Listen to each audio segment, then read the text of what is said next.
군산에 있는데 가시면 여기가 이제 선교사 집이 있고 이쯤에 그 굴다리처럼 돼 있는데 벽화가 있고 여기 만세 골목이라고 합니다. 근데 여기서 3.1 독립만세 운동했던 그때 벽화 모습을 그려놨어요. 근데 여기 보면 여자가 더 많아요. 어떻게 보면. 그쵸.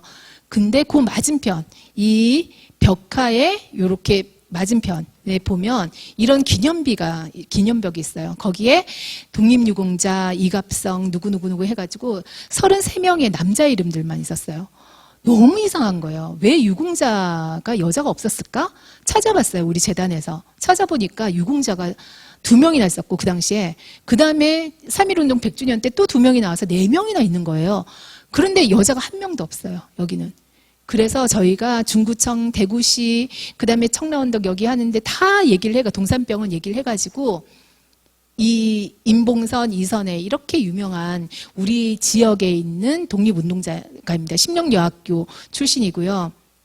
여기 양머리에 있는 요 분이 임봉선, 여기가 이선애. 임봉선은 그 신명여학교 학생들이 우리 대구는 3월 8일 날 독립운동을 했거든요. 만세운동. 다 이끌고 나와가지고 같이 주도해가지고 해서 이제 옥고를 치렀고요. 이선에는 막 가다가 잡혔어요. 일경한테. 근데 그 일경이 무늬만 일경이고 우리나라 그러니까 조선인 일경이었던 거예요. 그러니까 그 사람한테 너는 도대체 어느 나라에서 태어났으면 무엇 때문에 여자에게 무례한 행동을 하느냐 하면서 따귀를 올려 붙였대요. 그 일경 잡히니까. 그래서 옥고를 치렀는데 이 2분의 이름도 저희가 이렇게 해서 안 되겠다 해서 임봉선, 이선애인데 이선희라고도 합니다. 그래서 이선희, 그다음에 요번에 한연순, 이남숙 이렇게 4분의 대구에 있는 3.1운동 독립운동가들과 그다음 김락 그 신문금 이런 분들은 경북의 여성 독립운동가들 해서 9분의 이름을 여기다 다시 새겼어요. 그래서 8월 15일 날 작년에 저희가 새기고 굉장히 만세 불렀던 기억이 있습니다.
자기소개 부탁드리겠습니다. 네, 저는 안심마을에서 산업방 역할을 하고 있는 안심협동조합의 사무국장 장민홍군입니다. 뭐 말 그대로 지금 안심 여기 이제 안심 지역에 살고 계시는 동네 주민들이 뭐 예를 들면 우리 아이들이 책을 볼 수 있는 도서관이 필요하다 하면은 도서관을 만들고 뭐 이렇게 건강한 먹거리가 필요하다고 해서 우리 같이 안심협동조합을 만들고 이런 식으로 만들어진 다양한 단체들이 모여있는 한 지역에서 네네. 그런 곳이라고 보면 될 것 같습니다. 네, 뭐 처음에는 이제 작은 축제, 마을 축제를 같이 동네 사람들이 같이 네. 꾸리는 것에서 시작해가지고 지금 한 20여 년 동안 이제 다양한 협동조합과 뭐 예를 들면 공동육아라든가 아니면 우리 같이 이제 로컬 푸드를 판매하는 소비자 협동조합, 뭐 도서관, 뭐 책방, 반찬 가게, 그다음에 식당, 방과후 마을학교 뭐 등등 네네. 단체별로 네네네. 그 묘하게 섞여 있기도 하지만은 또 독립되기도 해서 각자가 시작한 계기들은 아마 다 다를 거예요. 근데 중요한 거는 네네. 이 동네에 산다. 그러면 공동 육아는 다른 파트인가요? 뭐 다른 파트라기보다는 이 마을 안에 하나의 파트긴 한데 밖에서 이렇게 보실 때 많이들 헷갈리시는 게 네네. 안심마을이라고 하면 안심마을 안에 예를 들어 안심마을 있고 조직도가 펼쳐지는 것처럼 생각을 네. 많이 하시는데 네네. 그냥 공동육아가 필요하신 분들은 공동육아를 만든 거고 아. 뭐 방과후 마을학교 옆에서 방과후 마을학교 만든 거고 하나의 어떤 느슨하게 연결된 네네네.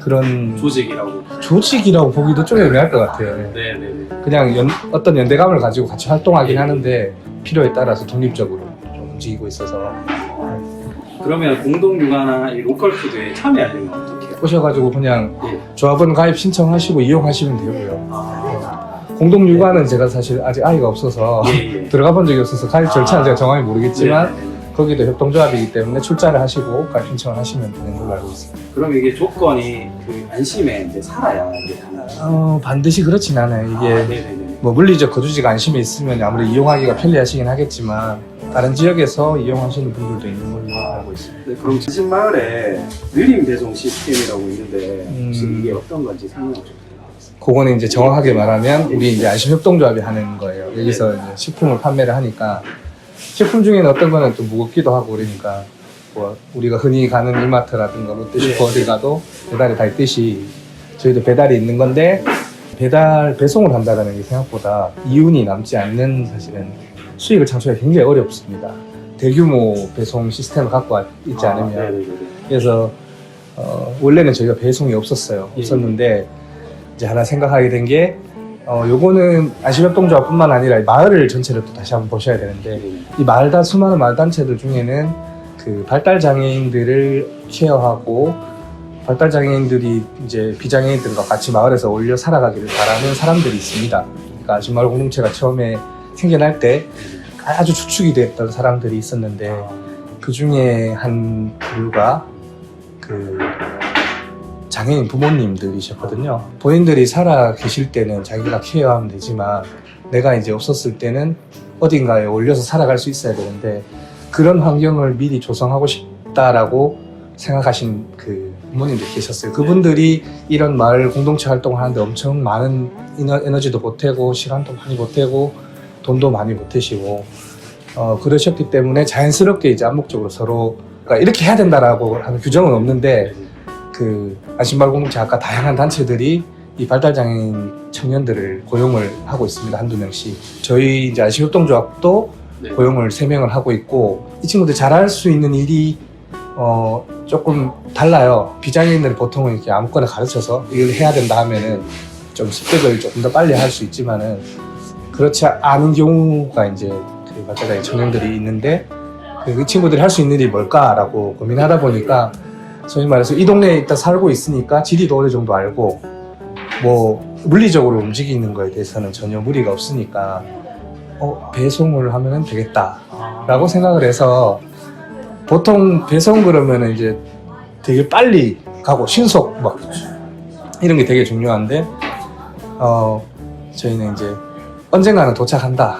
조금 느릴 수 있다. 친구들이 할 수 있는 일로서. 그러니까 배달이라는 것도 필요하고 이 친구들이 일할 수 있는 어떤 일자리도 필요하고 해서 그 두 개를 이제 결합했는 상태라고 보시면 될 거예요. 그래서 이제 수레를 끌고 네. 도보로 네. 이 인근 지역을 돌면서 이제 배송하는 그런 거라고 보시면 될 것 같아요. 어느 생산자가 어디에서 만들었는지를 저희가 이제 확인하고 그분들이 직접 가지고 오시기도 하고 저희가 직접 가지러 가기도 하고, 그러니까 기본적으로 이 근처에 있는 뭐 원하면은 잠깐 달려가면 만날 수 있는, 그러니까 결국 우리가 같은 지역에서 살고 뭐 이렇게 반갑게 이웃으로 지낼 수 있는 생산자들을 중심으로 저희가 공급을 해요. 그러다 보니까 부수적으로 따라오는 게 신선도가 좀 상당히 좋은 편이라는 평을 많이 듣고요. 그 다음에 가격 같은 경우에는 평소에는 저희가 가격이 조금 비쌀 수도 있습니다. 시장 경쟁력이 조금 떨어질 수 있는데,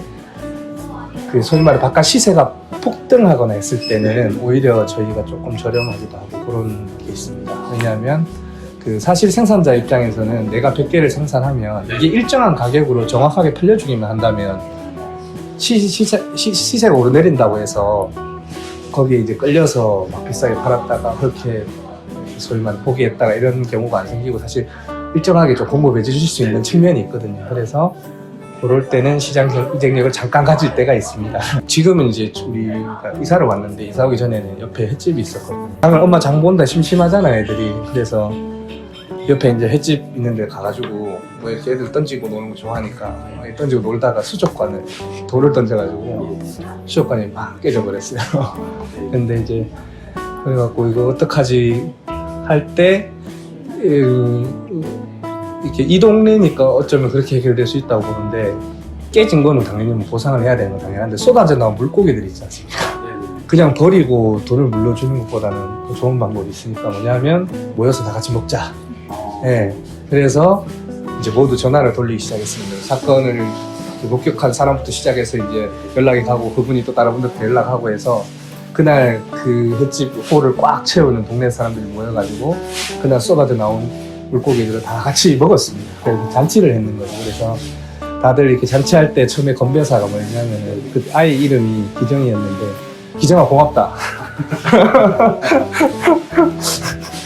그러니까 이게 이제 단순히 뭐 회를 먹어치우니 재밌는 에피소드이기도 한데, 한편으로는 그 문제를 해결할 때 접근하는 방식에 대한 어떤 의미가 있다고 보거든요. 뭐 예를 들면 일반적으로 해결을 한다고 치면은 일단은 뭐 사과를 할 거고, 그 다음에 거기에 대한 보상 문제를 이야기를 나눌 거고, 아이를 혼낼 거고 이제 이런 식으로 스토리가 이제 흘러가겠죠. 근데 그날은 아이가 좀 덜 혼나고 재밌는 동네 에피소드 하나 생기고, 이제 일반적으로는 되게 좀 돈이 들고 그냥 힘들고 약간 좀 이렇게 뭐라고 해야 되지, 불꽃 튀는 상황들이 생기는 형태로 해결이 된다면, 이렇게 재미있게 어떤 상황을 문제를 해결할 수 있는, 이게 정석은 아니지만 그 이제 이런 횟집 사건 외에도 어떤 문제가 생겼을 때 일반적으로 처리하는 방식이랑 약간 다르게 많이 해결해 왔던 것 같아요.